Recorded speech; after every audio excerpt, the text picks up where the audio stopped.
Welcome to Voice Daily Finance, the most important news personalized for you every day. Supported by Voice.com. Today we're sharing three big stories. First up, a surprise drop in wholesale prices has markets now screaming for a Fed rate cut. We'll connect the dots between that and a massive 1 million job downward revision that proves Jamie Dimon was right all along. Then we'll look at a 75% health insurance spike heading for 22 million Americans as ACA subsidies expire. This especially impacts 4.2 million gig workers, and we'll explain why insurers are already planning an 18% premium hike for 2026. And finally, President Donald Trump is demanding the EU slap 100% tariffs on China and India to pressure Russia. This could seriously backfire for Europe, which gets 98% of its rare earth elements from China.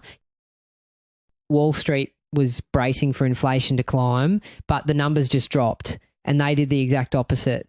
Wholesale prices, a key inflation gauge, unexpectedly fell 0.1% in August, completely defying the Dow Jones estimate for a 0.3% rise. A while back, we talked about that strange market reflex where bad news becomes good news because it pushes the Fed toward cuts. Well, today's PPI print is the clearest example yet. So, we're talking about the Producer Price Index, or PPI. Think of it as a sneak peek at inflation. It measures the prices that manufacturers and producers pay for their materials. If their costs are falling, it often means lower prices for us, the consumers, down the line. This surprise drop is giving the Federal Reserve a massive green light for a rate cut, and the market is now betting the house on it. Futures market pricing now implies a 100% probability that the committee will approve its first interest rate cut since December 2024. We recently noted how big shops like Bank of America flipped from no cuts to penciling in multiple today's move shifts that call from theory to timetable. Now, get this. Much of the market's conviction is driven by something called the CME FedWatch tool. It's a fascinating piece of financial technology that analyzes futures contracts to calculate the probability of a rate change. It's become so influential, with media mentions soaring over 300% recently, that some experts worry it creates a self-fulfilling prophecy, essentially pressuring the Fed to do what the market already expects. One chief economist put it bluntly, saying inflation, quote, barely has a heartbeat at the producer level, and that there is, quote, almost nothing to stop an interest rate cut from coming now. And when inflation has no heartbeat at the producer level, it's a very strong signal. These are costs at the very beginning of the supply chain. If they're not rising, it's very hard for widespread consumer inflation to take hold later on. But that's not the whole picture. The real turning point is that this news comes just after a bombshell revision from the Bureau of Labor Statistics, revealing the economy created nearly 1 million fewer jobs than initially reported in the year preceding March 2025. As we flagged a while back, falling survey response rates and the BLS's birth-death model can warp early estimates. That's the exact blind spot this overhaul exposed when the hard tax record data came in. A revision of nearly 1 million jobs is massive. You might be wondering, how can the numbers be so wrong in the first place? Well, the initial reports from the Bureau of Labor Statistics are based on surveys which rely on voluntary participation. The big revisions come later when they compare those survey numbers to a much more solid source, actual unemployment insurance tax records from nearly every employer. It's a standard process, but the sheer size of this recent downward revision has set off alarm bells. It also vindicates what we discussed when Governor Waller warned the data might be masking weakness, and when JPMorgan's Jamie Dimon said, I think the economy is weakening, drawing on their real-time payments and payroll data. On top of that, the most recent monthly job gains cooled sharply 1 month near 73,000, the next barely 22,000. A labour market that Fed officials consistently called solid might actually be cracking. All of this plays into a high-stakes standoff. For months, Donald Trump has been publicly pressuring the Fed to slash rates to spur growth. Meanwhile, the central bank has resisted, worried about the impact of tariffs on inflation. And remember, we highlighted deep divisions inside the Fed Waller even opened the door to a larger half-point cut if conditions deteriorate. In the past, economic models suggested tariffs didn't cause major lasting inflation. But as Federal Reserve Chair Jerome Powell himself has noted, our modern supply chains are so complex that a tariff today can ripple through the entire system, causing shortages and raising costs for dozens of other industries. That's the stagflation-like scenario the Fed was trying to avoid. Now, The data seems to be forcing the Fed's hand. With inflation numbers collapsing, job growth revealed to be weaker than thought, and political pressure mounting, the Federal Reserve is now backed into a corner. Not long ago, we asked whether the Fed would cut to support a healthy rotation or hit the panic button to prevent a downturn. The market is screaming that a rate cut is a done deal. The only question left is, will the Fed follow the script, or is another surprise waiting just around the corner? Speaking of a weakening economy and tough choices, that pressure is about to hit millions of American households in a very direct way. A huge premium shock is headed for 22 million Americans, an average 75% spike in health insurance costs set to hit on New Year's Day 2026. This is the so-called subsidy cliff. Enhanced subsidies for the Affordable Care Act, which have driven the US uninsured rate to its lowest level in history, are set to expire. The result? An average of over $700 in additional premium payments per year. For some households, the increase isn't 75%, it's over 400%. This is where the situation takes a more complex turn. These subsidies became a structural pillar for a huge part of our modern economy, the gig economy. About 4.2 million small business owners and self-employed workers, think freelancers, Uber drivers, independent contractors, get their health insurance through the ACA marketplace. For them, this isn't just about healthcare, it's the financial lifeline that makes their work possible. If that lifeline gets cut, it could create a cascade of effects, not just for those individuals, but for the companies that rely on them. The Congressional Budget Office estimates more than 4 million Americans could become uninsured entirely.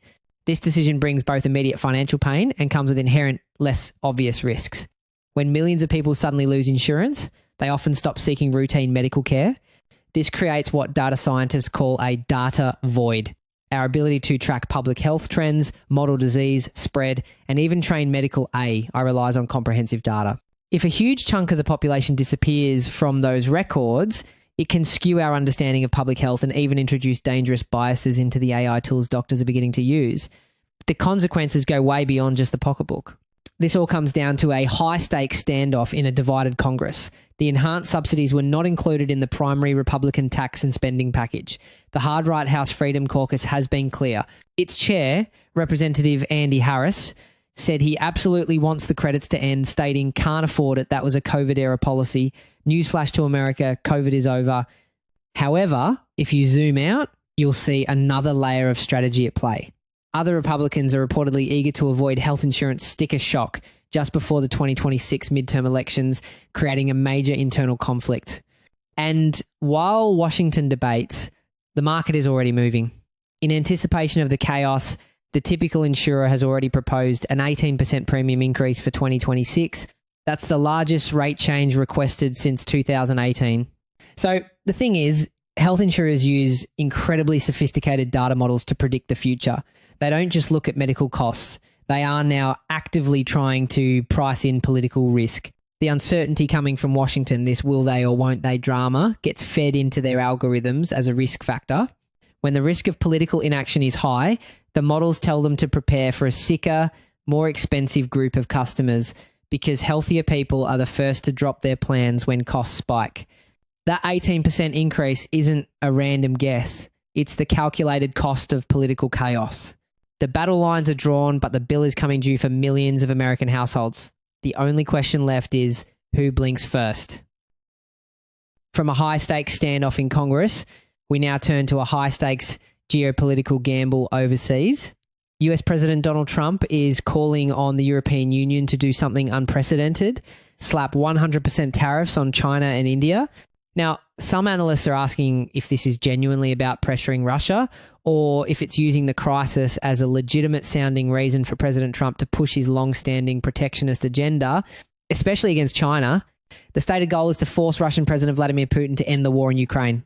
The demand came during a high-level meeting between US and EU officials as Washington looks for ways to crank up the economic pressure on Russia. After all, China and India remain major buyers of Russian oil, a lifeline that keeps the country's economy and its war machine afloat. However, the situation presents a fascinating duality.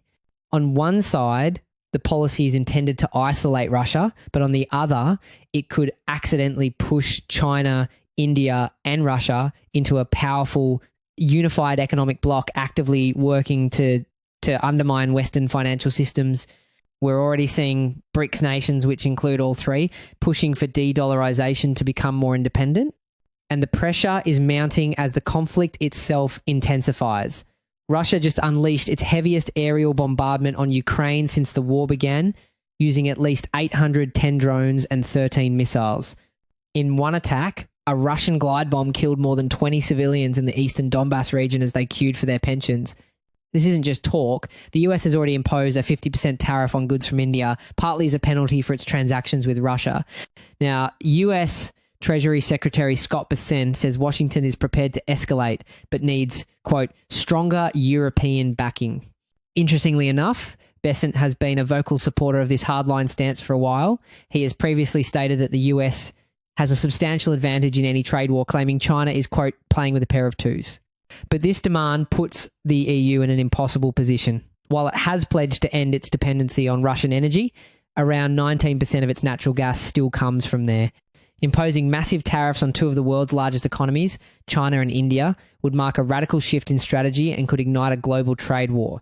When we place the EU's current dependencies alongside this tariff demand, the contradiction becomes clear. We are talking about economic mutually assured destruction. China alone accounts for over 20% of the EU's total imports.